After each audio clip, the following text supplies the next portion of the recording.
الصديق والفاروق جدلي بالإخلاص والتوفيق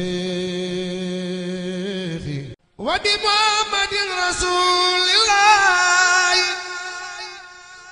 عليه خير صلوات الله ثم عليهم ليهديمانا خطاب الإسلام والإحسان بحرمة الصديق والفاروق جدلي بالإخلاص والتوفيق وبمحمد رسول الله. أعوذ بالله من الشيطان الرجيم. بسم الله الرحمن الرحيم، والصلاة والسلام على الهادي الأمين سيدنا ومولانا محمد المكين وعلى آله وصحبه ذوي الرضوان والتمكين. السلام عليكم ورحمة الله تعالى وبركاته. I want to thank everybody for attending this webinar session, which is in the context of the Bamba Day that is ahead of us, which inshallah would be done in London at Birmingham on the 17th of June. And this is the first Bamba Day organized by the Federation of the Diaries of Murid Diaries in the UK. And this Bamba Day will be headed, inshallah, by Sheikh Bashir Abdul Khadir and a big delegation coming from Tuba. In that context, the organizers have organized webinars discussing the Sheikh Ahmadou Bamba, the Muridiya, the Murid community. And this webinar is part of the 3 webinars that will be that will take place, inshallah. I think the other ones are from June 3rd, and then the one after, the other one will be after that. This is the English version. Inshallah, there will be a French version, and I think a Wolof version. So welcome everybody to this webinar, where we will have the opportunity to discuss a very important subject, which is called Sheikh Ahmadou Bamba, a peacemaker of our time. You will notice that this title is very close to a title of a book wrote by Michel Kimball, which was a very good book.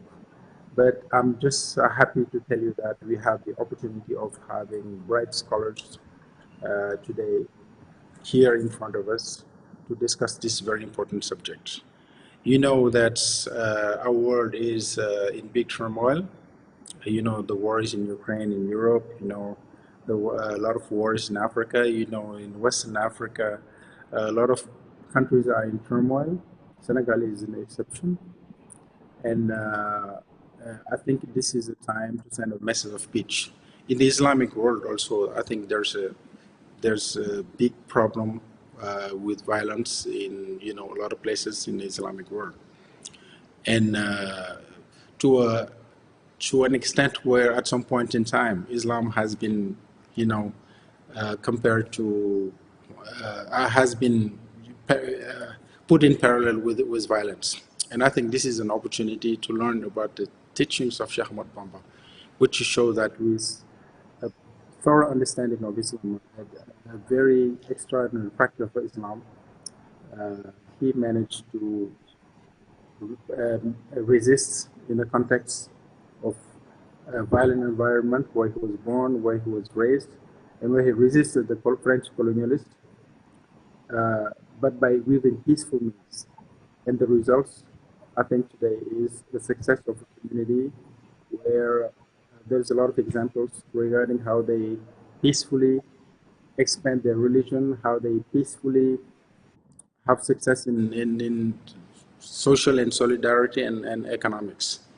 And I'm not going to spend much time on introducing the subject, but I will introduce here the bright scholars we have to discuss this.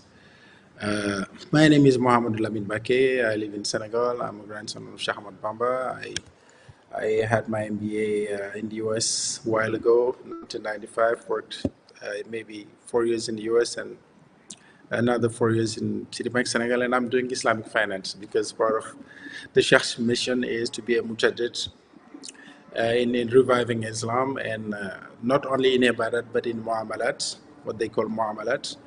And the Khalif told me, what you're doing is part of the mission to allow Muslims to have modern transactions, but in compliance with Sharia. But the bottom line here is not to do a presentation of myself, but to do a presentation of the scholars we're going to have to discuss this. I'm going to start with Professor Babu. Sheikh Ahmadou Bamba, probably very well known in this environment. He's a professor of history at the University of Pennsylvania, in the States. And Sheikh Babu actually graduated from the University of Cheikh Anta Diop in Senegal and Michigan State University, PhD in 2002. Sheikh Babu's research on Muridia is very popular in the world, and actually his first book was an intellectual biography on Sheikh Ahmadou Bamba, which is called the Sheikh Fighting the Greater Jihad. And he's still doing a lot of work about Muridia, and maybe he's going to elaborate on that. But his last book is called Muridia on the Move, Islam, Migration and Placemaking. He focuses a lot on studying the dynamic diaspora of the Muridia in Africa, in US, and in Europe. So he talks a lot about Murid mobility. So he's our Sheikh Babu. You will have the opportunity to talk with him. Also, I have here Sister Farah, original name Michelle Kimball, who wrote an excellent book about Sheikh Ahmadou Bamba. I mentioned it. It's called The Peacemaker of Our Time. And go ahead. And I happened to be to know Michelle when I was traveling to Malaysia, like I think in 2020. And she's an excellent person. She graduated from a BA from the University of California. She pursued graduate studies in Near Eastern Studies at UK Berkeley and received a Master of Art at UC Santa Barbara. So she did a lot of production regarding books about Islam and women. I mean, she will correct me probably if I'm wrong, but I think her book, Sheikh Ahmadou Bamba, Peacemaker of Our Time, is right now a bestseller at Amazon. Forgive me for not mentioning everything that's necessary, but maybe you'll have the opportunity to complete what I said. Now I turn to also Professor Perzada from London, from UK. So we have today somebody from the US, from the UK, from Gambia. I'll come to her, and from Malaysia. I think time difference. I think Mr. Sheikh Ahmadou Bamba is at 10 a.m. in US, and Sister Farah is 10 p.m. In Malaysia. So I have the opportunity to present Professor Perzada. And I was very impressed with Professor Perzada's background because he combined a lot of, specializations which usually don't go together. He has a bachelor in Arabic. He has a Master of Science in Political Science, and also a Master in Philosophy, and he has a degree in Accounting. And actually, he's teaching economics at the UAANG, Anglia Ruskin University. Okay, I'm not so. I can't pronounce it in a British way. I'm very fascinated with the British accent. So thank you very much, sir, for being with us. And actually, I have Mrs. Rokhaya Yaqub from Gambia, and Mrs. Rokhaya joined us. I didn't have the opportunity to do research on her background, so I apologize for that.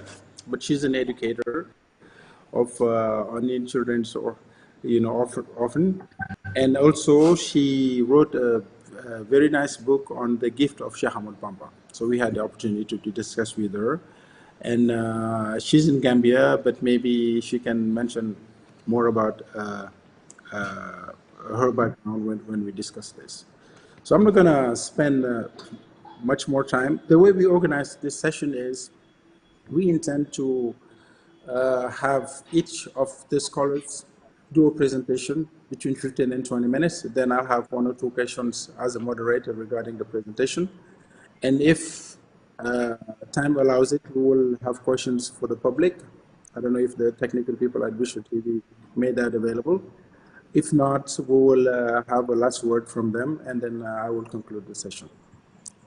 So thank you very much, and forgive me if I have, failed to say something that is necessary. And inshallah, I will not. I will give the opportunity to Professor Babu to, to make his presentation. Now, introducing his presentation, the bottom line, I mentioned it in the beginning of this presentation, is to get lessons from Sheikh Ahmadou Bamba's teachings, not only for the Islamic community, but for the whole world. Because as I explained, he built the Murid community, which is a community that is mirroring the behavior of the Sahabas. Sheikh Ahmadou Bamba tried to build a center of excellence, not being just Muslim, but trying to be the best Muslims, the Muslims that were mirroring the Sahaba, not only in theory, but in practice, not only in Ibadat, but also in Muhammad. But regarding peace, how he managed in a turmoil environment to build that society, resisting the French colonialists and being successful, I think there's a lot of lessons to be learned from that. The second point is the outcome of that also showed a society where, let's say I take the example of Murid success in economy. There's been a lot of literature about close to 100 years about the doctrine of economic Islam. But the bottom line of that, there is a success on that. You go to solidarity, you go to social, you go to the diaspora. There's a lot of positive points that people are seeing right now. And I think in this debate, we'll try to learn to highlight those points and see how can the Islamic world and how can the whole world can learn from that. Professor Babu, you have the floor. Thank you so much, Lamin, and thank you for the Murid community of England for organizing this event and for inviting me to be part of it. So my talk for today is entitled The Murid Ethic and the Spirit of Entrepreneurship, Muridiya, Mobility and Work. So what I'm going to do is just to read my presentation, and then you have questions that I will have a chance to respond to them. Religion does not live in a separate private sphere of life as theoreticians of secularism theory would like us to believe. Religious life is not separated from other part of people's lives, and it influences economic and political behavior. This is particularly true with the Muridiya. Faith plays a central role in shaping the Murid disciples' economic and socio-political engagement. The Daira, the ubiquitous Murid prayer circle that emerged at Sandaga Market in Dakar in the 1940s, and which is now found throughout the diaspora, is construed as a powerful source of social and symbolic capital that helped funnel thousands of Murid disciples outside of Senegal and adjust to life abroad. Daira also helped socialize Murid in their host countries and facilitated their inclusion into trade networks. But while acknowledging the connection between religion and economic behavior, research on Murid trade networks tend to subordinate the spiritual to the material. Faith is conceived as enablers of materialistic aspirations. Little attention is paid to what Murid traders actually say when they emphasize the spiritual dimension of their labor. Most Murid see themselves as vessels of Sheikh Ahmadou Bamba's baraka, or gift of grace, and their labor is an extension of their Sheikh's mission. In my presentation today, I begin with a discussion of the spiritual foundation of Murid industriousness. Then I use Little Senegal in New York City as a case study to investigate the entanglement between spiritual motives and economic achievement among the Murid diaspora. I'm mostly interested in exploring the ways in which, along with other factors, faith has contributed to shaping a Murid ethos of mobility and entrepreneurial spirit. Furthermore, I want to examine the mechanism for which Murid migrants put their faith to work and how, in turn, faith is mobilized consciously or subconsciously to foster something that could be called a Murid spirit of entrepreneurship. The Murid form one-third of the population of Senegal, yet, according to various estimates, they account for over half of Senegalese living abroad. The disproportionate representation of Murid disciples among the Senegalese diaspora cannot be explained using a traditional macroeconomic approach to migration, such as push-pull theory, for example. By putting too much emphasis on cost-benefits calculation, push-pull downplay the impact of the complex and multifaceted circumstances of the migrant that cannot be reduced to a formula or equation. Murid migration, for example, does not concern the poor alone. It involves disciples of all class status and especially the well-off, including members of the Mbake family. Many among those who pioneered the migration were skilled artisans or experienced traders. It took decades before the poor farmers in the Murid heartland of West Central Senegal followed their example. Murid migration intensified in the late 70s and early 80s at a time that coincided with economic contraction in the countries where they settled. Murid migrants are mostly self-employed and therefore cannot be counted as part of the post-industrial migration that has replaced labor and family reunion. In sum, the Murid migratory experience seemed to escape the narrow supply-demand based labor migration model that informed most theories of international migration. Without neglecting the impact of global economic, political, ecological, and other factors in the migration, I suggest that Murid migration and industriousness are best understood by exploring Murid cultural and religious values and some of the historical transformations that have marked the Murid order since its founding in the late 19th century. I contend that these values, along with specific historical circumstances, have fostered an ethos of mobility and a spirit of entrepreneurship, which combined create among Murid disciples a greater predisposition toward migration. I construe this ethos of mobility as a habitus that form organically, shaped by common belonging in and continuing exposure to everyday Murid culture. The trajectory of Sheikh Ahmadou Bamba's life and his role as an exemplar reinforces the Murid ethos of mobility. During his many relocations and confinement by the French colonial administration of Senegal, at least from 1895, Bamba attracted a following of young and older disciples who congregated around him, leaving their villages behind and triggering migratory waves set the colonial administration and disrupted traditional household power structure that bound people to the land. But it was Bamba's exile to Gabon that captured the imagination of Murid disciples and ingrained a culture of mobility symbolized by many of his trunked and suitcases kept as sacred relics in Murid holy places in Touba and Diourbel. Ahmadou Bamba's written account of his exile, along with hagiographers' depiction of his deportation to Gabon, popularized the Sheikh's sacred journey, touting the spiritual rewards he garnered by braving strange and dangerous lands.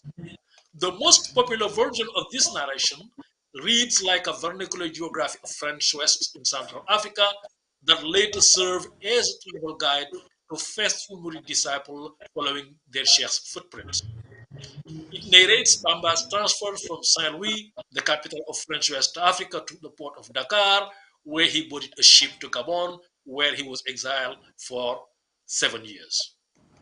After returning to Senegal in 1902, Sheikh Ahmadou Bamba's mobility was severely curtailed by colonial restriction, but his forced sedentary combined with growing aura as a saint who overcame French machination turned Bamba into a magnet for disciples. Faithful Murid from all over Senegal converged to his places of detention in Mauritania and Senegal. I suggest that the wave of short-term and long-term devotional migration unleashed by Bamba's return to Senegal, and which lasted until his death in 1927, along with the centrality of mobility in his biography, were instrumental in fostering a culture of Murid migration, among Murid disciples. This culture of migration was wedded to a work ethic, which much has been written about the idea of sanctifying virtue of work among the Murids.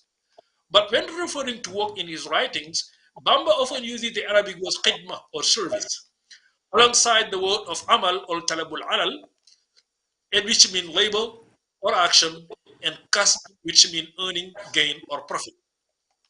From the Murid perspective, khidma is a manifestation of the common attachment of the Muridiyah, a way of perpetuating and participating in Ahmadou Bamba's mission, or, as Murid disciple put it, working for Ahmadou Bamba.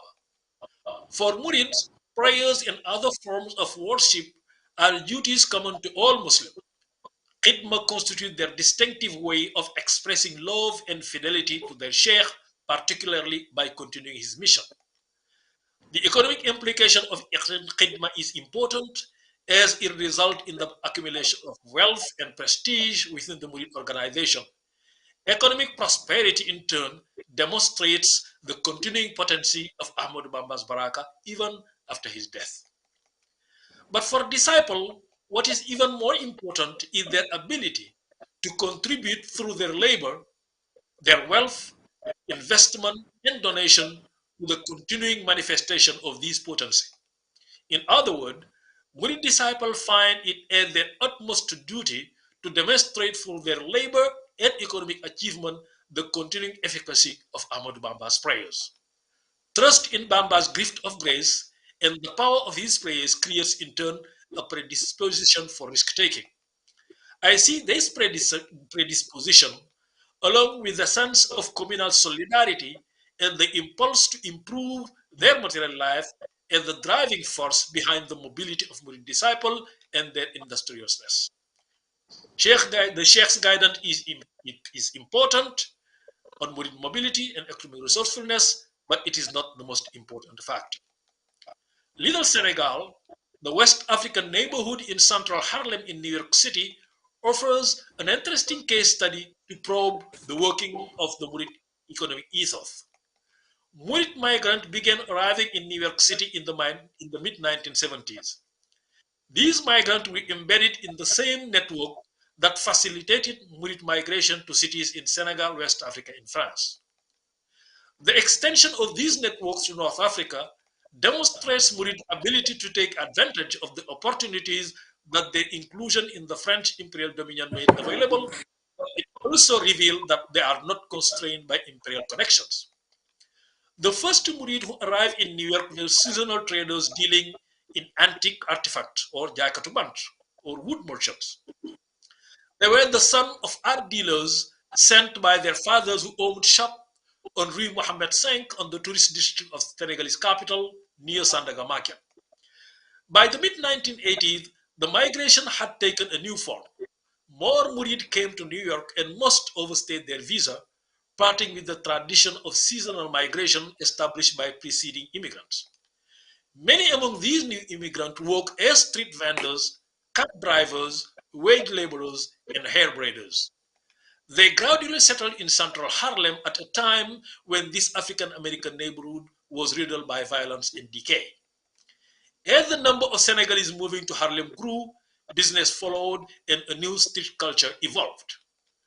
Murid rent space on their ground floor of their apartment building where they open restaurants specializing in Senegalese and African dishes and stores selling groceries imported from Senegal, Islamic paraphernalia, halal meat, and other ethnic foods. The Association of Senegalese in America opened its office in the same street of West 116th Street, seeking proximity with its constituent. The Senegalese government opened the lone consulate in uptown New York on 125th Street before moving it to West 116th Street in the heart of Little Senegal. The Malcolm Shabazz Mosque served as a community center for Murids, who rented space in the complex for the celebration of Magals and Mauluds and the organization of lectures and other community efforts. Ahmadou Bamba Day was instituted in 1988 after the visit of Sheikh Murtada Mbake in New York City. 35 years later, its celebration on the 28th of July remained a highlight of Harlem's cultural calendar, attended by hundreds of Murid disciples, the president of the borough of Manhattan, and other local dignitaries. It was this conspicuous physical and cultural presence that earned the area the nickname of Little Senegal or Le Petit Senegal, a name popularized by Rashid Bouchareb's book, movie in 2001 that bear the same name. Murids were not the only Africans to live in the neighborhood, but their larger number and cultural exuberance overshadowed other African immigrants. One scholar even used the name of Little Touba to emphasize the outside influence of Murid in central Harlem. West Africans and the Murid in particular greatly contributed to the economy and culture of the society where they settled. Little Senegal is a telling example.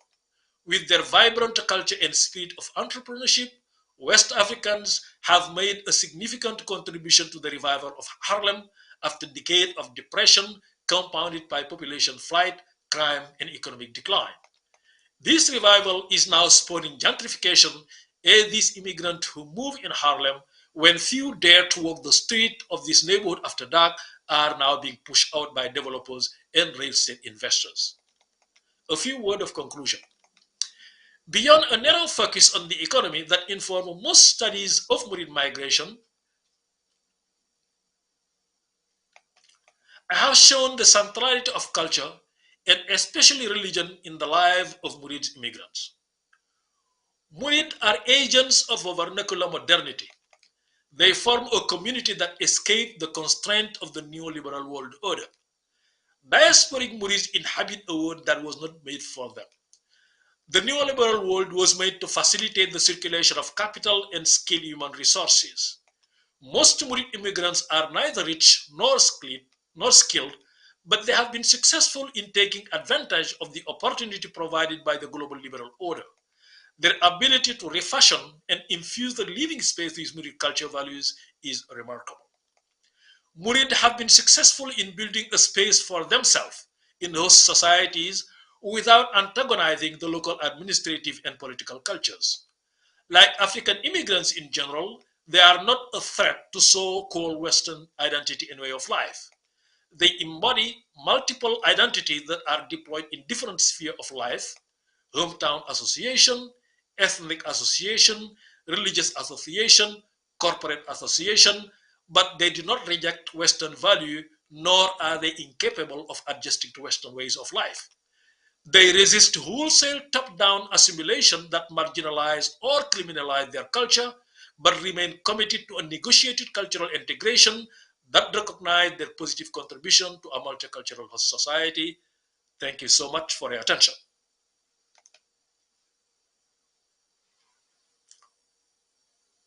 Sir Sheikh Ahmadou Bamba for this brilliant presentation.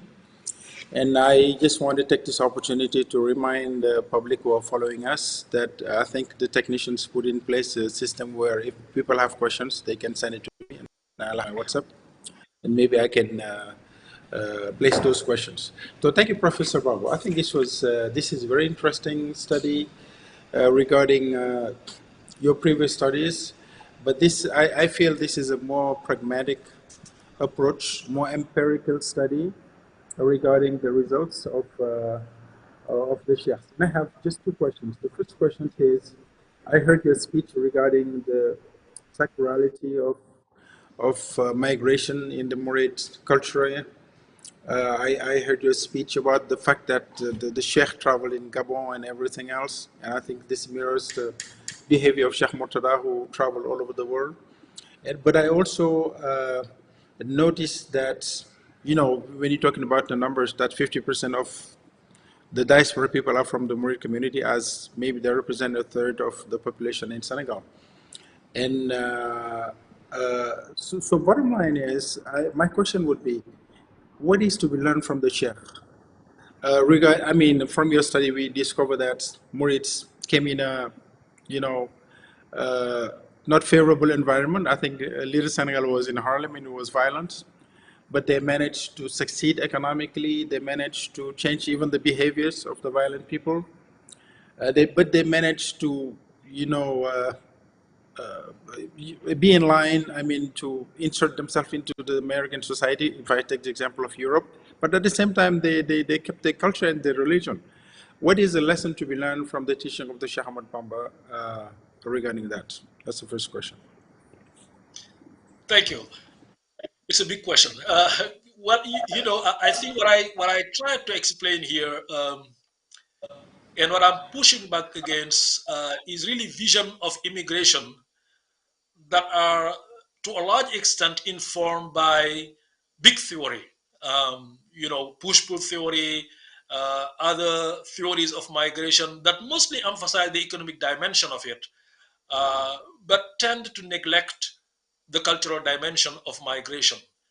And what I tried to do in this book, my latest book published in 2021, the Muridi on the Move, was to explain that these kind of social science theory cannot really help us understand the Murid migration.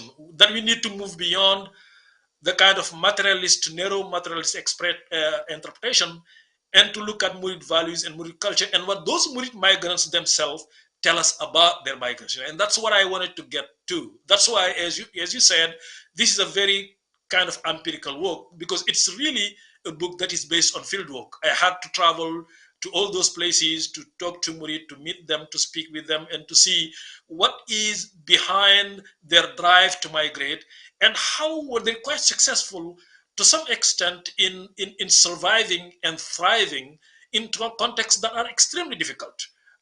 We talk about the case of France, the case of New York City, particularly Harlem in the 1980s, which actually was basically some kind of no man's land. It was really some kind of war zone for a long time.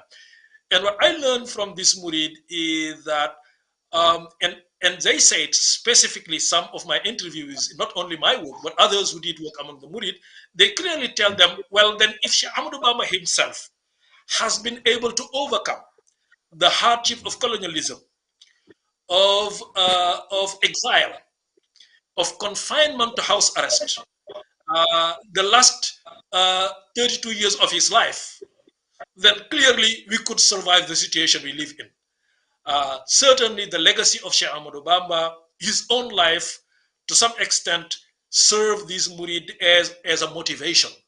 And what I think is even more important is the kind of positive spirit they come with, and the trust they have that failure is not an option. For this disciple, failure is just an option. Because the Sheikh hasn't failed, we cannot fail. We will go to distance, we will go to places, we will suffer, and the reward of suffering cannot be but success. Is all this has, is done with, this is an internal fight. This is a fight regarding your behavior to achieve all those things. And I'm just going to move to the next question. But before that, maybe if I take the examples of the Lebanese population, they're very successful as immigrants. But what's so I'm just coming out to the point where it's not only materialistic success. If I take the case of the Murids, probably Sheikh Ahmadou Bamba was intervening at the United Nations, but he didn't start with scholars and smart people. It started with regular people that were driving cabs and selling in the streets, and it's those people that attracted the interest about Murids that took it from there to the United Nations. I think that's very. I think there's a lot of lessons to be learned for the whole Islamic world, but also for the whole world. A way of integration using personal behavior where you succeed and you add value to where you are. Second question is, you mentioned about khidma, about work ethics, and is it Is faith here in the Murid community a driver to succeed economically? I'm just getting back to the Allah subhanahu wa ta'ala's word, وَمَا خَلَقْتُ الْجِنَّ وَالْإِنسَ إِلَّا لِيَعْبُدُونِ. The only reason I created Adam is to worship me. What is it in the Murid work ethics? Is it like, you know, trying to be successful is a way of worship? Is it after I succeed, I can put back in the community? Can you elaborate quickly on that? Well, one thing I always do in my work is to dispel what I see as a misunderstanding of Sheikh Ahmadou Bamba's philosophy when it comes to work. You know, one of the things that the challenge you have when you study the Muridiya is that there is a paradigm here that was set, that has been set for more than a century, starting with Paul Marty and others, and then other writers, mostly Cruz Western writers, O'Brien. but also Senegalese writers. It's not only Western, it's Senegalese, in particular the Marxist scholarship. The idea that for the Murid, work is worship. You know, it's the Sheikh Ahmadou Bamba will take you to paradise, then you work with him. It's like very transactional way of looking at things. That for the Murid, work is worship. Work for me, I pray for you. Of course, this doesn't make sense at all, because if work is worship, then you work, we don't need to worship. You know, so it doesn't make any sense to me. And of course, Sheikh Ahmadou Bamba never wrote about this. And clearly, the meaning of khidma is not about working for your sheikh and then going to paradise for that. It's a quintessential Islamic ethic of work itself. Work for God's sake. Because you know these things better than I do. I'm not a student of Islamic religious studies, but clearly, God has told the Muslim that talabul ilm, talabul alal, earning the licit, is central to being a Muslim. You There is a cannot be a fact. true Muslim. Yeah, you cannot be a true Muslim if you are not able to work hard to produce wealth, so that you can have those duties that God actually made obligatory to you. One of them is to pray. You cannot pray if you don't eat licit things and stand and pray. You know, you cannot have a family, and of course, religion starts with the family. You cannot raise a family and do the duties on you if you don't earn licit living to do that. So work start right there. That it's part of worship. You cannot be a good Muslim if you cannot produce your resources to create a family, to form a Muslim family. So it starts with there. And Sheikh Ahmadou Bamba himself, in many of his poems, his work actually emphasized the necessity for the Murid under French colonial rule to have the resources to build their organization.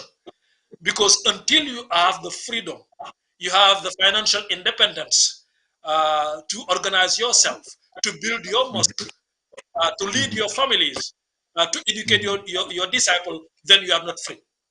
Because those under whom those you depend on will be defining the agenda and will be governing you. So khidma get back to that. But khidma also move beyond that, because khidma is service.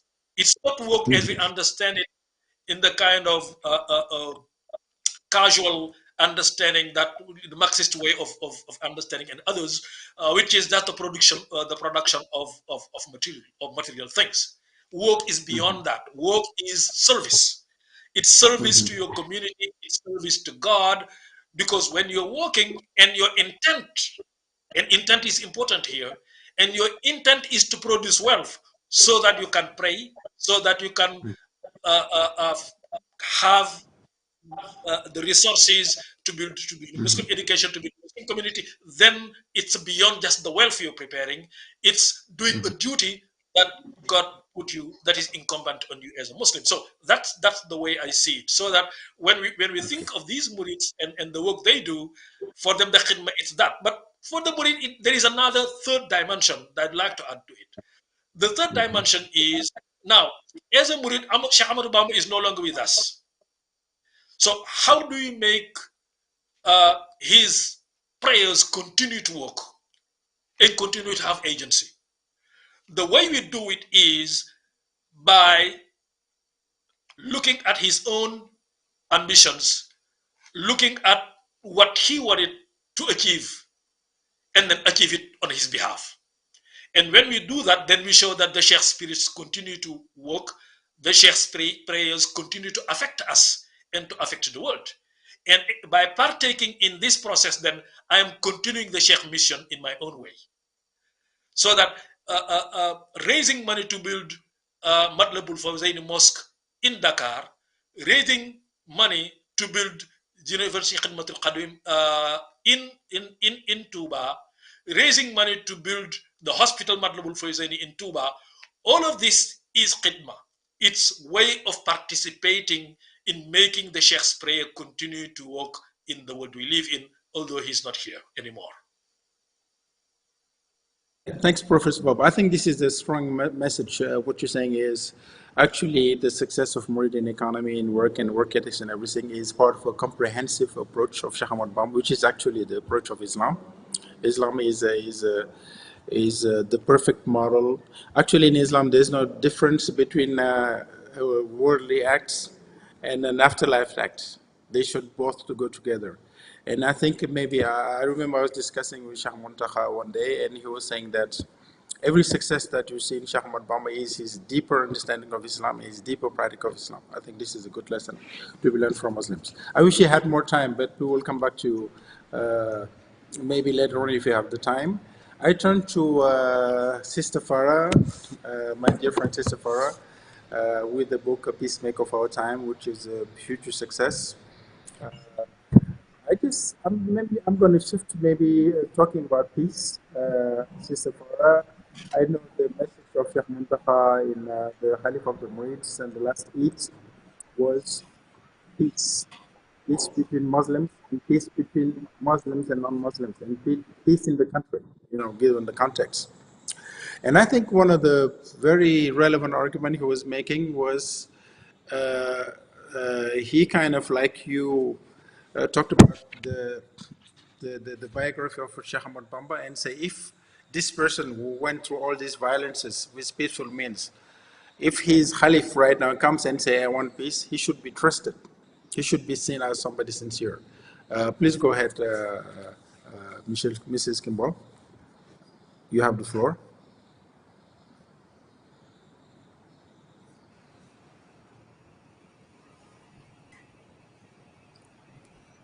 We lost you? Okay. And thank you to Serene Lamine Mbake for inviting me today. So originally the topic was to do with solutions to political, social, and economic upheaval in the world according to Murid perspectives. And we have every reason to be concerned about political, social, and economic upheavals occurring globally. Many of these have genocidal repercussions today, and wars of mass destruction using advanced military power, the disruption and destruction of societies for no good cause in Yemen, Iraq, Iran, Libya, Syria, Ukraine, and other places. And in the United States, it's almost as if the violence we have wreaked on other countries is coming back to us in the destabilization of the economy and destruction of the basic core of society, which begins with a family structure. So throughout history, submission to the will of the Creator, which is Islam, is meant to be a solution and a way of life meant to bring peace, which is why it's called Islam. So the question arises, since our topic is about Sheikh Ahmadou Bamba and peace, what makes Sheikh Ahmadou Bamba stand out as a peacemaker? Why do I call him a peacemaker for our time? So I have compared Sheikh Ahmadou Bamba in my book to Mahatma Gandhi and Martin Luther King, among others, who aspired to bring peace within society and amongst nations and religions.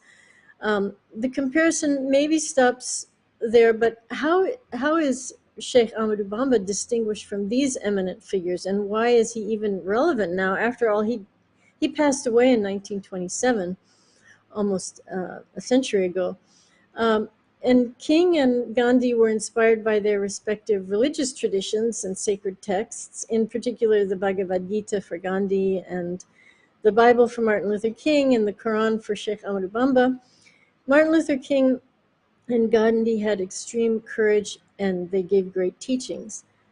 They're regularly honored, and they continue to inspire others. Their legacy is there.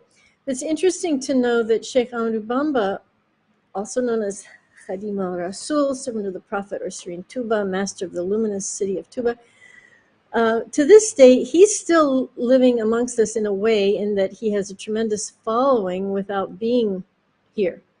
So his movement continues to live on with no signs of slowing down. Muridism, which is the movement of Bamba's followers that practice Islamic teachings in the way Sheikh Ahmadou Bamba taught, is a dynamically and ever-growing movement and phenomena. So what fuels this continuing success? So for Bamba to have become successful, he had to have a firm foundation in the faith of Islam. As a young man, he decided to embark on a spiritual quest by first fortifying his knowledge in the Islamic sciences. He became a scholar of the Islamic intellectual and spiritual tradition. He completed his memorization of the Quran when he was young. He was introduced to fiqh, Islamic jurisprudence, by his father, then began his studies in ulum ad-din, the Islamic sciences, ulum al-Arabiya, the sciences of the Arabic language, and many more topics. So he mastered these and more. This scholarship into the Islamic sciences would be the foundation for his own writings, by which he could inspire, propel, and encourage others to renew and increase their faith and nearness to God. So he began to write at an early age based on the scholarship that he had studied. He wrote on adab, spiritual etiquette, reminders and practices of Islamic Orthodox principles, writings glorifying God, and many in praise of the Prophet, peace and blessings be upon him, mystical chants, teaching lessons, invocations. So once he had completed his formal education, he embarked on what was to become, maybe unbeknownst to him, a hero's journey. So no great hero became that way without going through compelling and near impossible trials and tribulations, beyond what the normal person endures. So in his own homeland, he first witnessed the violence of battles with the French, the killings and kidnapping of close family members, and later persecution against himself in prison and exile. So his greatest wish amidst, and I'm kind of going over things here very quickly, for time. So, but his greatest wish amidst his trials and tribulations was to become, as you mentioned, Sheikh Lamin Mbaki, that to become like the companions of the Prophet Muhammad, peace and blessings be upon him, in the Battle of Badr in particular, in which the Muslims were outnumbered, but with divine intervention they prevailed. God fulfilled that wish for him, but not without harrowing tribulations in exile, in the jungle, away from what was familiar to him, and in extreme hardship and isolation. So had it not been for the extreme trials, he could not have developed the spiritual fortitude to remain strong in the face of so much persecution. While he was being taken as a prisoner by the French colonialists, he stated that the French thought he was their prisoner, but he knew otherwise, that he actually, in those moments, was walking with the companions of Badr, in spirit, obviously, as the French soldiers were taking him away. In many places in the Quran, it says to rejoice when people are in hardship, and that is for the reward which is to come. So the worldly life fools us in thinking we are best off living a life of ease, but growth occurs with the challenges. So Bamba was severely tried and tested in Gabon, in exile in the jungles of the Congo, to the point that he could not even repeat how horrific his trials were. He came back after 7 years, a hero for the miracle of his surviving 7 years of trials, for which others sent there did not return alive, such as Samori Touré. This was not the plan. This was the plan the French had for him, to not return alive, but he defied all the odds. So Bamba, he didn't oppose his enemies outrightly. He had no plans, no strategies, but he maintained his integrity. and his stand for the truth of God's unity. La ilaha illallah Muhammadur Rasulullah. This stand for the unity and ultimate authority of God alone was enough to get him imprisoned, exiled, and have assassination attempts on his life. So when he stated that God was his authority, it was seen as a major affront to the French, who saw themselves as the highest authority of the land. So the powerful affirmation of divine unity and supremacy precluded his second exile, prompted by an urgent telegram to the French authorities. Officials were then authorized by the acting governor, Merlin, at the time, to use lethal force against Bamba if necessary. He was then exiled again, this time to Mauritania, a much more calm, peaceful, congenial place. Through his ever-growing network back home, he was able to nurture a generation of students and scholars and farmers who could go out and start schools and places of worship to preserve the precious teachings and wisdom he garnered and shared. So this continues today and in the newly completed university in Tuba, for example, if anyone thinks his presence is still not there. So as Muslims, we read about the need to purify our soul, remove character defects, and as such we can change the world. Sheikh Ahmadou Bamba's story shows how theory can become practice. He literally helped to change the fate and future of Senegal and has continued to dramatically transform it today in absentia through his students. So his presence lives on. How is that even possible? This is how he's a peacemaker for today. So in the lingo of the digital world, he has bundles of products, asidas, asaid, that uplift, transform, and renew life and faith, give strength towards prosperity and more.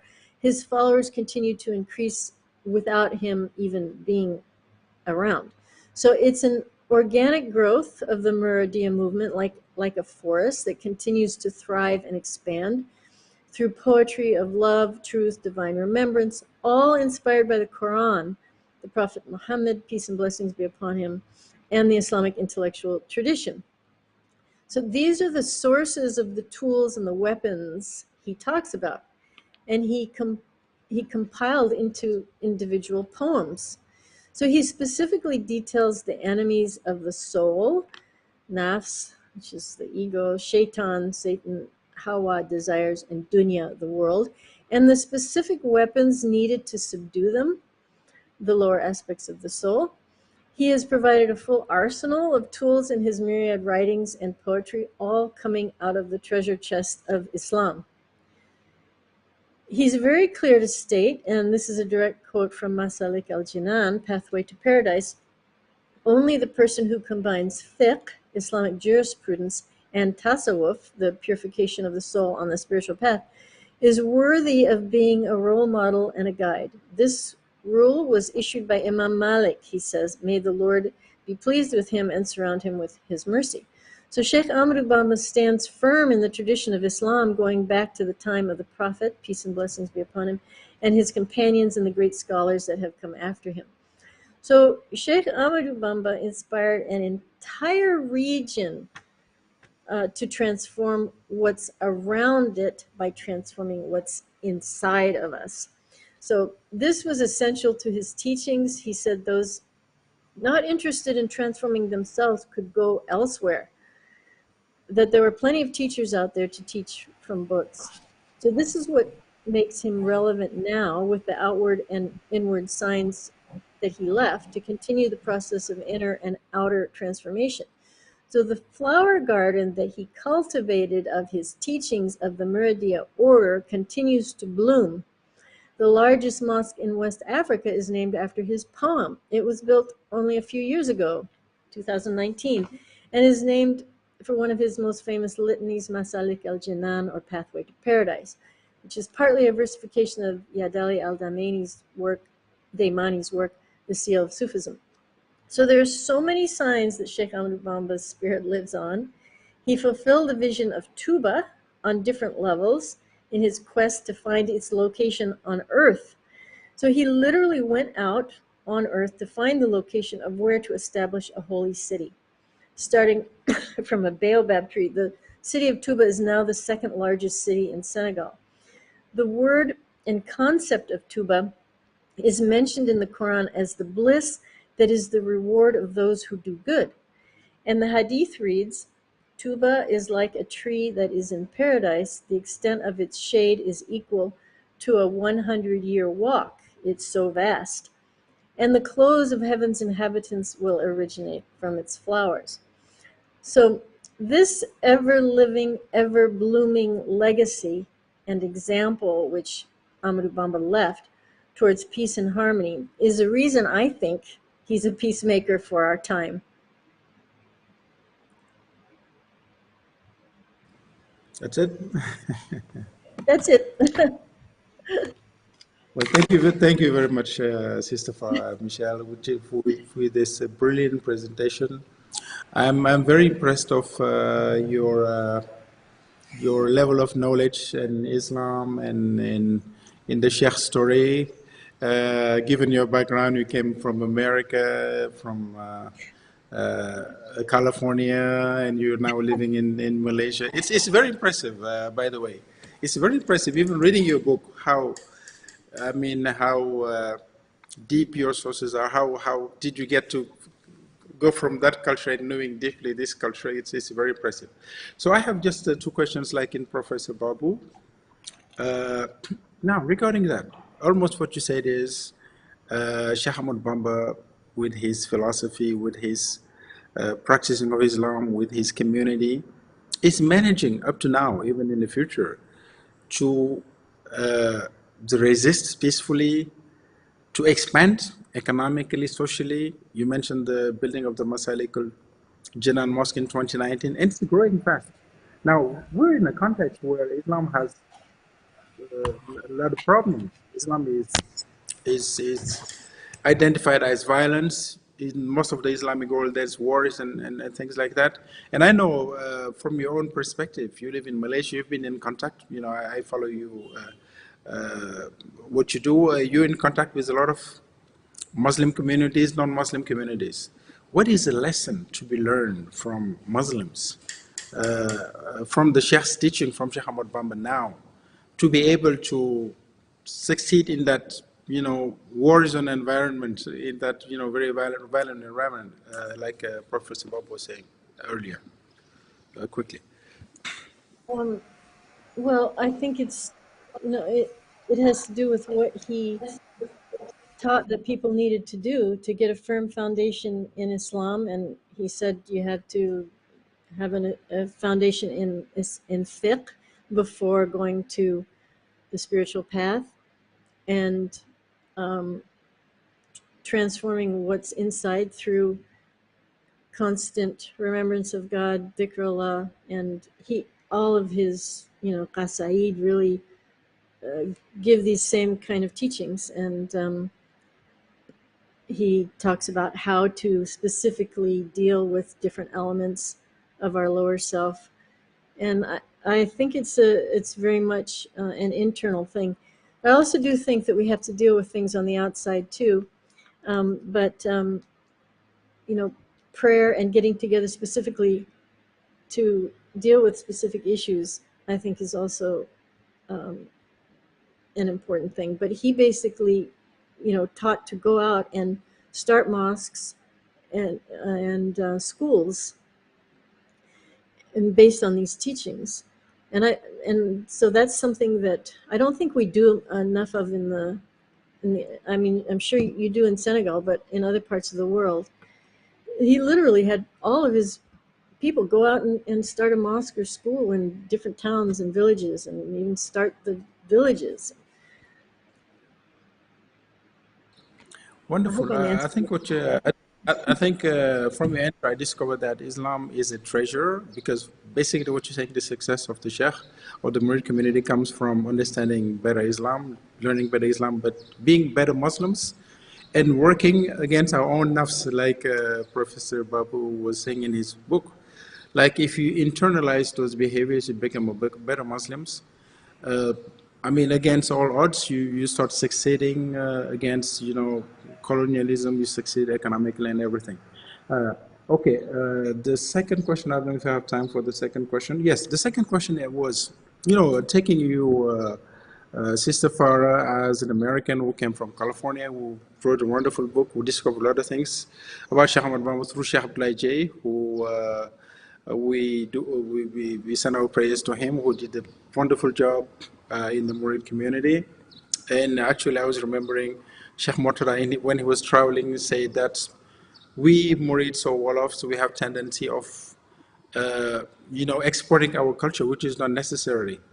We should spend more time explaining to non-Muslims, non-Murids, what are the benefits of being a Murid. And I think you're a perfect example. How do you see, in your position, do you see that the community, inside or outside, is doing the required work intellectually to convey to Sheikh Ahmadou Bamba's message, or it's not enough? I was just discussing with Professor Barbara earlier. Now, telling him when I was a student in France, I was reading about Murid economics and things. 99% of the production was from non-Murids. Don't you think maybe we need to, put forward more intellectual, to explain more the message of Sheikh, which is the message of Islam? I'm not sure I understand your question. You're asking if I think the Murids should be producing more on the intellectual. Yes, on the intellectual side. Do you think Murid should put more efforts on having, people like you to teach the lessons of the Sheikh? Are we doing enough? You mean within the Murid community? Yes.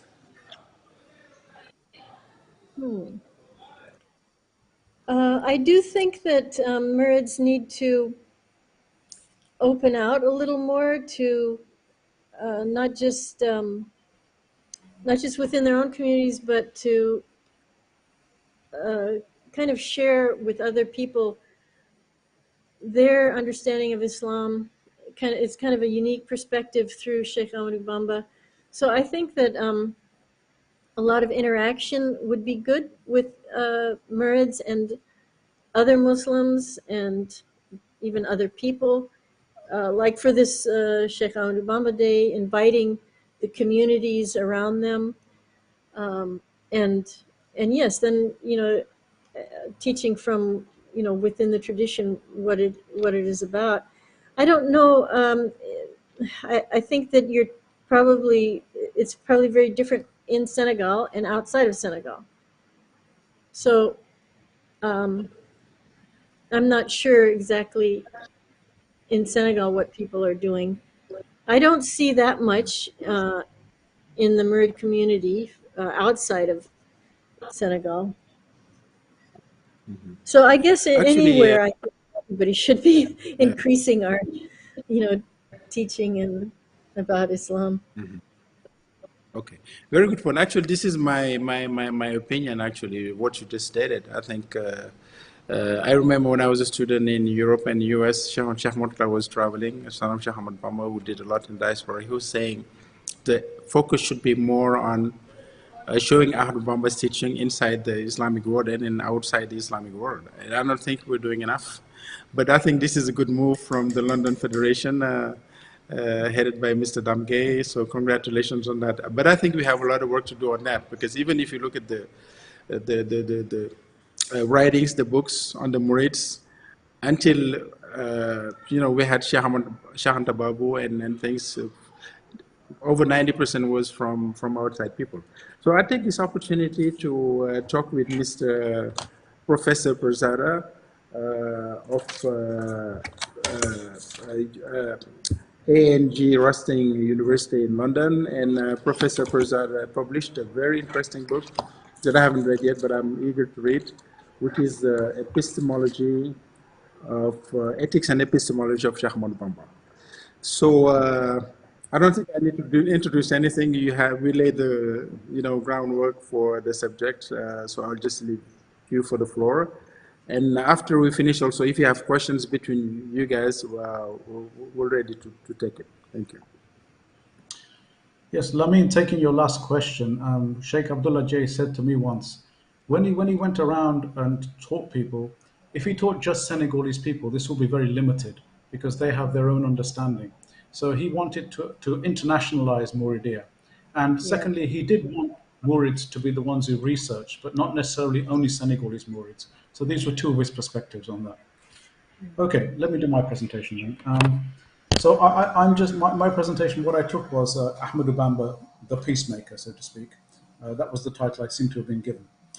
Okay, in the context of colonization, Ahmadou Bamba's response was to undertake community formation through economic and social development. His primary aim was social organization in order to facilitate the development of a community in terms of spiritual knowledge. He stated, if you say that I advocate struggle, then this is true, but I advocate struggle through knowledge and piety. Ulumi wa tuqa. Therefore, instead of an armed struggle against the colonialists, which this quote from Ahmadou Bamba himself clearly rejects, a struggle was undertaken in terms which were spiritual and sociological, and it is to this that attention may now be turned. Several saints have left behind teachings and books and spiritual practices, but Ahmadou Bamba seems to be the only one who has left behind a functioning community. I think that's very important. We have the greatest saints of the past. We have saints like Rumi and Al-Ghazali and Khwaja Naqshband, but they left behind teachings. But Ahmadou Bamba actually left behind a functioning community. This community was formed according to his philosophy of peaceful spiritual and social development and is the most visible fruit of Ahmadou Bamba's life. Before leaving to go into exile in Mauritania, Ahmadou Bamba had written some orders and recommendations for his students. And I'm reading from Ahmadou Bamba himself. From Ahmadou Bamba, son of Muhammad, son of Habibullah, to all his students, greetings to you. The present purpose is to ask you to put aside any words that have been published anywhere in the country which cause hurt to the people that hear them. Henceforth, those amongst you that cause me any more problems with the governor and his colleagues shall, as a result of these words, be abandoned in this world and the next. These are the instructions that you must follow. Number one, those who want to learn to read and write in Arabic should refer themselves to my brother Ibrahim Fati. Number two, those who want to work without learning anything should refer themselves to my brother Sidi al-Mukhtar, Sheikh Anta. Those who want to combine, learning and working that is, should also refer themselves to Ibrahim Fati. And those who wish to do neither one nor the other, neither learn nor work, should be driven away and they can go where they please. The foremost students such as Ibrafal and Ibrasar, etc., should expel from their ranks all of the bad followers and keep only the good ones who will bring no trouble. So, and he finished by saying, I wish for these instructions to be strictly followed in the future. So these instructions make it clear that social and economic development is to be undertaken with a commitment to establishing the establishment of a peaceful, functioning society. The essence of the developmental model is contained in instructions 1 to 3 above. The students were to engage in spiritual work or physical work, or both spiritual and physical work. Therefore, a community was to be formed through an organized effort of work undertaken through the utilization of human capital in order to achieve moral and material excellence. Now, to discuss this in terms of the advancement of knowledge of our time, the economist Paul Krugman, in his textbook, he states, Krugman makes it clear that modern economics makes it clear that sustained economic growth occurs when the amount of output produced by the average worker, labor productivity, increases steadily. This relies on three factors. So increasing productivity relies on three factors: the increase in physical capital, material tools, buildings, machines required for work. Secondly, the increase in human capital, the human being to be educated and trained. And thirdly, technological progress. So it is stated by most economists that the development of human capital is more important for long-run economic growth than increase in physical capital. An example of this is provided by the Second World War, which culminated in the physical destruction of Japan. However, the society and economy were resurrected on the basis of a vigorous work ethic and an educated population. The Japanese had educated their population from the 19th century Meiji period, so even when the whole country was destroyed, an educated population was left. The difference is, even if we are discussing Ahmadou Bamba's ideas in terms of modern economics, it must be emphasized that Ahmadou Bamba's developmental model injects education and hard work with a transcendental dimension, whereby all effort is undertaken with a certain spiritual mindfulness, which we as Muslims call taqwa, consciousness, mindfulness. So in our engaging in a discussion with modern economic theory, we must remember that there is a transcendental dimension to Ahmadou Bamba's ideas. So this work ethic resulted in the successful expansion of groundnut production, which came to the attention of the French in an era wherein the colonialists were seeking to export cash crops. This gave the Murid community a basis for establishing itself. Maybe what our brother Sheikh Babu was saying, that it's very important if we do khidmah for a community to be independent, economically independent, and in that case not relying on the colonialists, and in our time to be independent and not relying on others that may not have the same spiritual orientation that we have.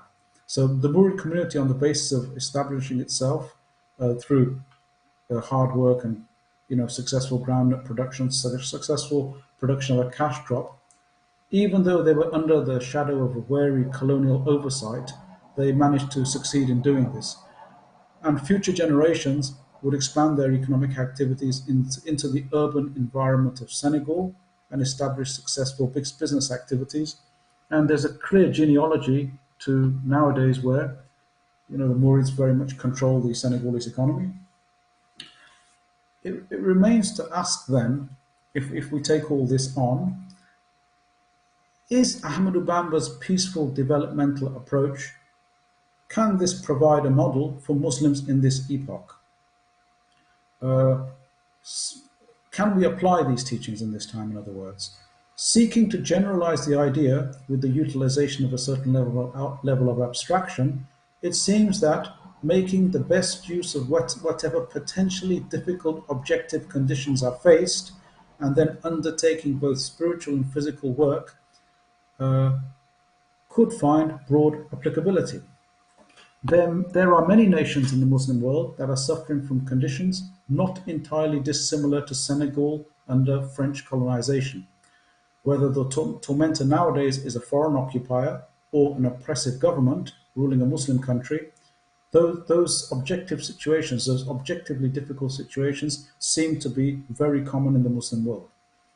Many have tried jihadist strategies for long periods of time with little success. Could Ahmadou Bamba's peaceful, spiritual and social developmental strategy provide a more appropriate approach? The barren path of terrorism and suicide bombing, whilst understandable for nations dispossessed of their ancestral homelands, may not be a viable strategy for this age. In contradistinction to this approach, Muslim leadership would be well served by considering Ahmadou Bamba's path of peaceful development.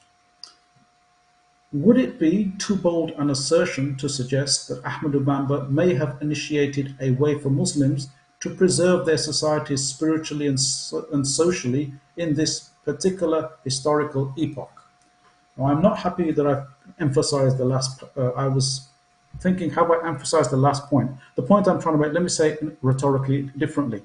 Is it that in this age, this is the approach that we should adopt? The approach of, spiritually underpinning to an approach which is a peaceful approach of organizing our society to have excellent human capital and developmental strategies in that type of, let's call it Murid approach. Is that the approach for our time? Should we now turn our backs on suicide bombing, terrorism, and jihadist approaches and adopt this this peaceful approach to developmental strategies of our societies, where there is a peaceful spiritual and social developmental strategy? I hope that's more clear. So I will leave it there. I hope that's okay. Okay, very good, Professor Pirzada. I didn't check the time, but I will come quickly to Mrs. Ruqayyat. But I just want to thank you for your brilliant presentation. And regarding your conclusions, which is, can we benchmark that Sheikh Ahmadou Bamba's model? I have a question. I mean, knowing that if you go, what's happening right now is if you go to the Western world, they're very advanced materialistically. I mean, they're going to the moon, you know, everything else. But if you look at values, it's lots of degradation on people's behavior and everything. Then you go to the other extreme, you have jihadists, you know, killing people and everything. Is that what Sheikh Ahmadou Bamba managed, was the balance between spiritual life and worldly life, and also the worldly life has all the time a spiritual background? I mean, it's very interesting because I was looking, I was just going to the internet the other day and I was looking the billionaire, I think his name is Jack Ma from China, and he was telling people, he was saying that education is a problem because people are teaching, you know, their kids knowledge. And if you look at the research doing on the AI, artificial intelligence, you know, I have my Sheikh Ibrahim Mafati, who happened to be my grandfather. I was discussing with my dad one day, and he was saying that if you teach your kid how to cope with the world, whatever you teach him will be obsolete in 5 or 10 years. You have to keep him fundamentals, which will to worship God and have good ethics and have to good work ethics. I think it's like in the world we have that problem right now. Is that not what Sheikh Ahmadou Bamba did more than anybody else? I mean, Mrs. Farah was saying that Sheikh Ahmadou Bamba's teaching is rooted into Islam, into the basics, into fiqh, into Sharia. Maybe if we, you know, rooted more on our education, the fundamental values of Islam, instead of, you know, pushing people to study computer science, to study, you know, the next thing that will be obsolete maybe 5 years again. What do you think of that? Well, I think everybody in a Muslim society should have a fundamental education in Islam, no doubt about it. I found personally that the fact that Sheikh taught me the Quran and taught me fiqh and taught me Tawheed and so on, I think it's very difficult to understand Ahmadou Bamba's writings themselves if you don't learn these subjects. Very difficult to understand. So I have no doubt about this, but I also think that a Muslim community must have, if I organized a Muslim society, I would make the university have experts in all fields of knowledge. So I think that all fields of knowledge must be learned. Even our professors in universities must have a fundamental Islamic education as well as going on to become whatever their expertise is. If they become economists, for example, an economist is a great thing to be as long as you have a fundamental Islamic education. And I think every technology that you have in this time, be it AI is not going to be a problem as long as you have some ethics underpinning AI. But if AI is leading the way and we are chasing behind it, which is right now what's happening, AI is going forward and people are trying to run behind and decide what to do about it. This is very problematical. If the society doesn't have fundamental ethical principles and technology just goes ahead, this is very problematic. And then actually, just to tell you a story, the first time I was in Malaysia in 2006, I was very fascinated with Islamic University of Malaysia. I don't know if I spelled the name correct, because it was to me like Azhar and then Harvard. I think they succeeded a good combination of even the architects or the doctors were taught with Islamic ethics. So they don't go over the line after that. So my last question regarding that is, regarding the future of the Murid community. You said in your words that Sheikh Ahmadou Bamba said, "Ujahidu bil ulum wa bituqa." I make the jihad, but I do it through knowledge and worship of God and fear of God. Do you think? I mean, from your interactions, the Muridia is putting enough stress on knowledge, which is the main arm of jihad of the Sheikh right now, or should we do better? I undoubtedly think. I mean, I've been active in Ziarras for in the days of Sheikh Abdullah Jia, I was very active in Ziarras. I was not best impressed by the low level of knowledge of the Moorish themselves. Knowledge of Quran, knowledge of Hadith, knowledge of Ahmadou Bamba's writings, or even any knowledge beyond this. Let's call it Western knowledge. I didn't find much of that whereas Sheikh Abdullah Jay was a person who was very modern and very advanced, and he understood the time he was living in. I thought he was very good in those terms.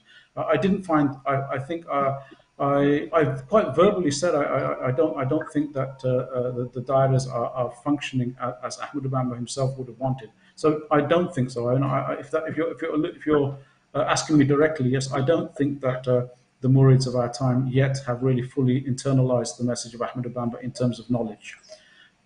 Though if you take Ahmadou Bamba's writings themselves, it's hard to find any writing of the whole of the corpus of Ahmadou Bamba that doesn't stress knowledge. It was very clear in Ahmadou Bamba's writings. Don't worry about your opinion, because it is my opinion, but it's also the Khalif's opinion. I think in all his discourses, he's saying if the Murids understood Ahmadou Bamba, Sheikh Ahmadou Bamba better, if they lived him better, they would be, in a much higher level. So this is shared. Okay. Okay, I'm going to turn to, I'm sorry, Mrs. Yakuba, we should have put the ladies first. And I am,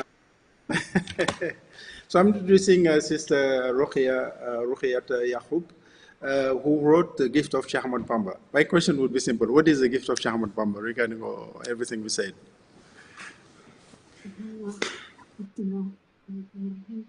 I would say one of his main gifts is us seeing the world through the lens of Tawheed. So he experienced, like all of our speakers spoke to us about, telling us the kind of, what he experienced from the French, what he even experienced from his own family at times and from other people in society. But because of his focus on Allah Ta'ala as the doer, that was his focus, not so much on what the French were doing or what this group was doing. And because of that, he had this, he spent his time building up people. He spent his time sharing this love that he had for his Lord and for the beloved of his Lord. And this gave him an immense amount of focus. And I think that's part of his success, was that he wasn't so caught up in what others were doing to him. He was seeing this as his particular journey. So I'd say that his gift is really teaching us to see the world through that lens. But as a book, it's a children's book. Go ahead. Sorry? I'm sorry. No, I was going to say, what you said is very powerful, because what you're saying is he was in a violent environment, but he was concentrated on dua, on God and everything. This is a powerful statement of Tawheed, which means if we believe in Islam, his teachings can be, if he believes in Islam, if he, focus on God's unicity. At the end, God is, he's doing whatever things they happen, we will have result. Is that what you meant? Yes, and that doesn't, absolve people of their wrong actions, but that is really for them to face either in this world or on Judgment Day. But it isn't really for each of us to be preoccupied with, because each of us have our own, trajectory. So, and I mean, the challenges we have today is there is a lot of focus on injustice in the world, exploitation, and it doesn't mean we don't focus on those and try to address them, but it does mean that we do it through the lens of Tawheed as opposed to trying to control the outcome. Okay, I didn't research about your background. What was your fascination when you first got in touch with Sheikh Ahmadou Bamba or the Muridi community? What fascinated you, and what brought you to write that book? So for me, actually, it was students of Sheikh Jay. I never met him, subhanAllah. I moved to America. I'm actually from the UK, but I moved to America a little after he passed away, but I met and I was able to be in the company of students of his. And when we would have gatherings and vikrs, they would be there and they would, share that teaching. So I think my experience has been different in that in the da'iras I've been around, whether they were run by Senegalese or by Americans who were his students, there was a lot of, I guess, emphasis on knowledge and on the teachings of the Sheikh, so that was my experience. And then I was speaking to one of these particular sisters and about him, and I thought to myself, I want for my son, at the time my son was about 7 years old, I want for him, when he goes to a bookshop or looks sees books around him, to see a story about somebody who looks just like him, who grew up as a little boy in an environment and became a great leader. And the reality is, when you go to bookshops or libraries and you look for books about Africans, you might see a book about, Nelson Mandela. You see that. You see Wangari Maathai, who was very active in peacemaking in East Africa. But apart from that, it's just books about birds and animals and fables, which are all important stories. But that's not the sum total of Black people. You need to have stories of the writers and the scientists and the inventors and the scholars and theologians. And I wanted to have a story like that he or anyone could pick up and enjoy that story and recognize that we are all complex people with complex abilities. Thank you very much, Mrs. Yaqub. I think this is the opportunity to say praise for Sheikh Abdoulaye and to thank him very much, because it was I happened to discover that each one of you was very influenced by Sheikh Abdoulaye. I think he did a very good job in the international level. I think, which is kind of our weak point. We need to focus more on spreading the message of Sheikh Ahmadou Bamba outside. I think we are we have spent 1 hour and 35 minutes. Maybe I can get the last word from each one of you, and then we can conclude the session. We start with Mrs. Farah Michelle Kimball. Just last word. Okay.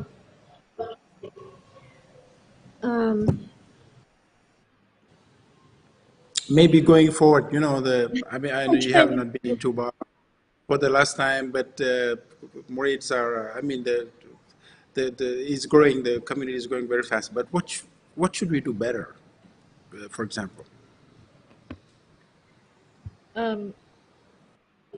Well, I think, like I said before, I think to reach out to let more people know about Islam from this perspective, invite people to learn about the topic, because it's very fascinating, I think. And his whole life was fascinating. When I first heard about him through Sheikh Abdoulaye, I thought, oh my goodness, more people need to know about him and his life and what he did, and especially as being a nonviolent spiritual warrior. And so I think that there's such a wealth of information and knowledge with the Murid community, based on a lot of what Sheikh Ahmadou Bamba did. And so I just think to share that is good. Thank you very much. Professor Babu, going forward, what are your impressions? Maybe I know you highlighted a lot of positive points of the community, but I think you're in the middle of, I watch you in the United Nations doing interventions. You've been involved in a lot of things in the diaspora and in Senegal. Going forward, what should we do better? Well, I think, first of all, I would like to pray for Sheikh Abdoulaye. He was a transformational leader of the Muridiya. I think nobody has done more than him to share the teaching of Sheikh Ahmadou Bamba to a global Muslim audience, really to translate Sheikh Ahmadou Bamba globally. Nobody has done more than him. In fact, and we need to continue to pray with him. It is unfortunate that people have not been inspired about him, that people have not understood him, but I think they are now starting really to understand the fact that Murid are organizing these events where people with PhDs are speaking in English. I would not have imagined this happening 15 years ago. Because even myself, I met a lot of resistance when Sheikh Murtada invited me to talk at the United Nations in New York. I was frustrated myself because people were not listening. They didn't feel that what I was saying was important. So I think one really thing that have been dogging the Muridiya, and I think at the time of Sheikh Ahmadou Bamba himself, he talked about it, the fact that we have not put knowledge at the front and center. And this is a reflection of what Ahmed Pirzada said, that clearly people do not understand Sheikh Ahmadou Bamba. If they understood him well, they would have put knowledge front and center. Because wherever he has been, the first thing he created was a library. That was the first thing he would create everywhere he went, and then a school. I think we need to put production of knowledge as the most urgent thing for us, and knowledge that is not only something that is kept within the Muridiyya or between the Murid, but knowledge that is open and that is a dialogue to the wider Muslim world and to the wider world.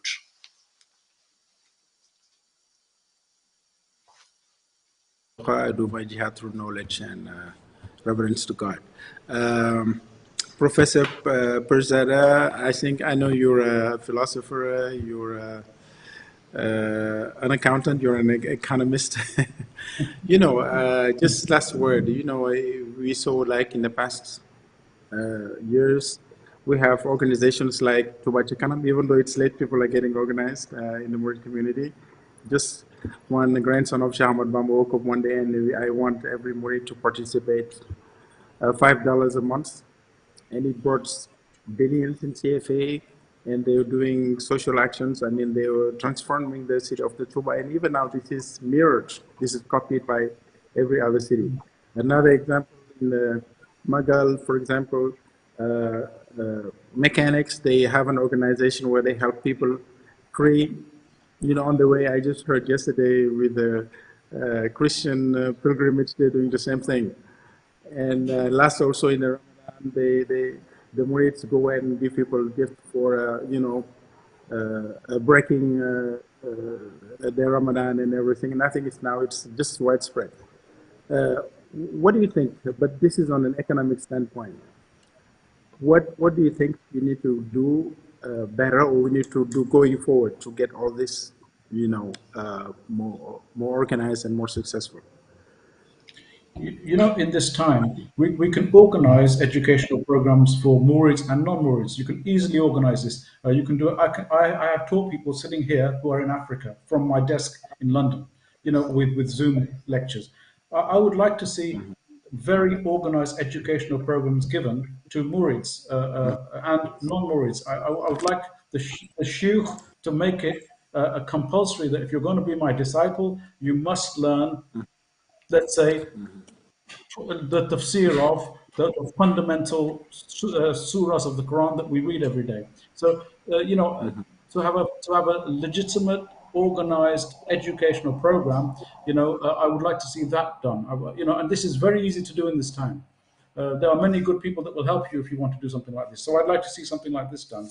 We've got the technology which we can use. The technology can take you to hell, or it can take you to heaven. So if our technology is used to educate people in Quran, what a wonderful thing. So that's what I would like to see. I would like to see educational programs given. If they're given from the USA, they're given from London, they can go all over Senegal. So that would be my inclination. Very good point. I took note, and I will let the Khalifa and all the people know. I think this is a very good point. But by the way, I just want to mention that we have the opportunity. We have with the Khalif, we have all Khalif were excellent, but this one is very knowledge oriented, and he wants things to make happen. But he has a lot of diplomacy. But I think this is the opportunity really to spread, to advance using knowledge in the community. Mrs. Rokhayat, your last word or potential recommendation going forward for the Murid community? What do you think you could do better? I think it's been said, mashallah, the importance of education. And I would say also infrastructure. Alhamdulillah, I had the opportunity to visit Tuba when I produced my first book, and it was towards the rainy season. So, and you fully understand what I'm about to say regarding that. So, I think that all of these things are important. And you think about the Sheikh, we had those people who were dedicated to study. You had those people who were working, those people who were doing both, those who were doing their spiritual work as well. And I think it's important for all of those things to be taken care of. That's the spiritual growth, study, but also doing things to actually build up society, because it makes it just easier for people to live, look after the families, to work, and to be able to contribute themselves to. Very good point, Mrs. Rohe. I think as an example of what you said regarding infrastructure, I think the Sheikh Muntaka, when he became Khalif, he said, I need over $70 million to build a university. It was gathered in a record time. And in the Sheikh Abdullah in the 80s, he said, I wanted to, build something. He gathered a big amount. So I think the opportunity is there, the willingness is there. So maybe I think if you had a better organization, we could also for this problem. Unless there is another word, I wanted to take the opportunity to thank everybody, Professor Babu, Professor Prezara, Sister Roqayat, and Sister Kimball, and I was very personally impressed with the quality of your interventions. And at the last word, I just thank the London Federation of Bamba Day. I got in touch with them lately. They just contacted me. I didn't even know them before to organize this. I think this is a good approach, and I think their will is to expand Sheikh Ahmadou Bamba's teaching in the UK. Using scholars. I was saying that in New York, the scholar Sheikh Anta Baba came to the United Nations after the street sellers started, which was positive because they learned from the behavior of the street sellers and the taxi cab driver that this was something interesting. But in London, I think their wish is to involve the scholars for more widespread teaching of Sheikh Ahmadou Bamba. So I congratulate them for that. And at the last word, I just wanted to reiterate Sheikh Muntaka. We praise Allah that he has a longer life and a healthier life and realize all his wishes. But he's a man of knowledge. He's educated like Professor Pizarro, in any areas, and his will is to, like the Sheikh said, to grow, make the community grow using knowledge and Islamic knowledge and useful knowledge. Assalamu alaikum wa rahmatullahi wa barakatuh. Thank you very much for joining us. Wa alaikum assalam.